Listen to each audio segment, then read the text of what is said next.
Buenos días, queridos amigos de Radio Estéreo Familiar 107.3. Aquí estamos a nuestro segmento Israel a tu alcance. Como siempre conmigo, Sheila Schwartz, muy contenta de recibirlos en el programa y muchas gracias al señor Bolívar Flores. Muchos saludos a Riobamba en Ecuador, a todo el Ecuador y a los países y las personas que nos estén escuchando. Antes de pasar al segmento bíblico de la historia de hoy, quisiera decir dos cosas de importancia. Primeramente, Israel está celebrando por suerte sus 71 años de existencia, con un crecimiento grande de su población a 9 millones de habitantes. Entonces, esta fecha es en la que se celebra eso, y la celebración del Día de la Independencia comenzó el día 8 de mayo, después que se conmemorara los soldados que cayeron en las guerras y las víctimas del terrorismo de Israel. Lamentablemente, para que Israel lógicamente exista como existe el día de hoy, muchos soldados, muchos jóvenes, en todas las guerras que hubo, en fuera de las guerras y a veces, desgraciadamente, también en los actos de terrorismo que sufrieron, perdieron su vida para que Israel de hoy exista como tal, a lo cual les agradecemos todo lo que hicieron por Israel, pero estamos muy tristes, obviamente, de que todos esos soldados jóvenes no estén con nosotros más. Y se trata de muchos miles de soldados. Esa es la conmemoración que se hizo. Luego tenemos que lamentablemente esta semana hubo una especie de conflicto, como saben en las noticias, donde Hamas, que es quien domina la zona del territorio de Gaza, que es un grupo terrorista muy poderoso, millonario, y que está dominando a los palestinos, y empezó a mandar muchos misiles a la frontera al sur de Israel. Y cayeron en 2 o 3 días como 300 o 400 misiles.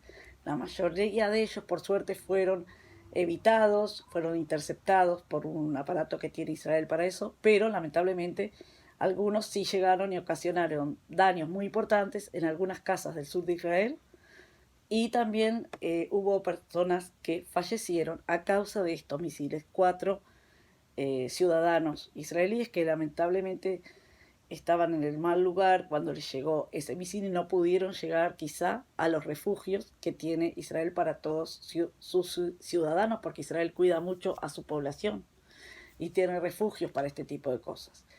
No se sabe el motivo. Yo creo que el motivo es que, como se está conmemorando la independencia y la fiesta viene del Estado de Israel, quizá eligen el peor momento, digamos, estos enemigos, este Hamas que domina la zona, para enviar lamentablemente esos misiles que tienen de largo alcance. Por suerte, por ahora la situación está más tranquila y esperemos que continúe así, porque como todo país independiente y soberano, Israel tiene derecho a defenderse de los ataques que le están sucediendo.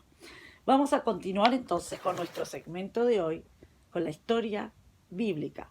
Estábamos en una parte muy importante, era que alrededor del 930 a.C., después de la muerte del rey Salomón, y a excepción de la tribu de Judá y de Benjamín, 10 tribus de Israel, llamadas las tribus del norte, no aceptaron a Roboam, que era el hijo y sucesor de Salomón, no lo aceptaron como rey. Entonces esto creó una rebelión. La tribu de Benjamín se une a la tribu de Judá y quedan divididos el reino del norte y el reino del sur, que fue llamado reino de Judá. Las ciudades principales del norte fueron Siquem, Tirsa y Samaria. Fueron conquistadas luego por los asirios. Antes de Cristo, en el año 838 a.C., Israel está pagando tributos, impuestos al rey Salmanasar III, que es un rey asirio, porque estaba conquistado por los asirios. Luego de esto, el rey que habíamos dicho nombrado Jeroboam, que era el hijo de Salomón, como no era de la descendencia del rey más importante de Israel, que era David, también era rechazado y fue enviado a Egipto. La rebelión contra él del pueblo se debió a que él no quería bajar unos impuestos. Entonces no lo querían aceptar como rey, pero fue proclamado rey en la ciudad de Siquem. En el año 920 a.C., el reino de Israel tuvo 2 reyes con el mismo nombre, llamados Jeroboam. Casualmente los dos reyes se llamaron igual, pero eran de diferentes épocas. Luego vino un rey llamado Omri, que su capital donde él estaba era Samaria. Después que murió Salmanasar, y lo siguió un rey llamado Sargón II, que era asirio, porque se habían conquistado por los asirios. El reino del norte y las 10 tribus de ahí se perdieron para siempre. Esto es bastante malo porque acá se pierde, digamos, fueron parte de otros territorios, fueron conquistados por los asirios y por otras tribus y se transformaron, perdieron, digamos, su cultura, su unión y su calidad de pueblo y no existieron más esas 10 tribus del norte. El reino de Judá existió como estado independiente, el del sur sí por suerte existió durante 344 años, libre, hasta 586 a.C., cuando fue conquistado por los babilónicos, que es otro imperio diferente que el asirio. O sea que tuvo 300 años de independencia el reino de Judá, luego fue conquistado por los babilónicos y la próxima semana vamos a ver qué sucede cuando es conquistado por los babilónicos. ¿Qué pasa con el reino de Judá?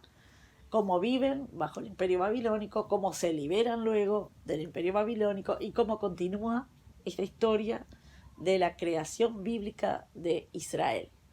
Como siempre, los dejo, queridos amigos, en Israel a tu alcance, para la próxima semana continuar con esta interesante historia bíblica que sucedió realmente y está documentada con pruebas y pruebas arqueológicas también.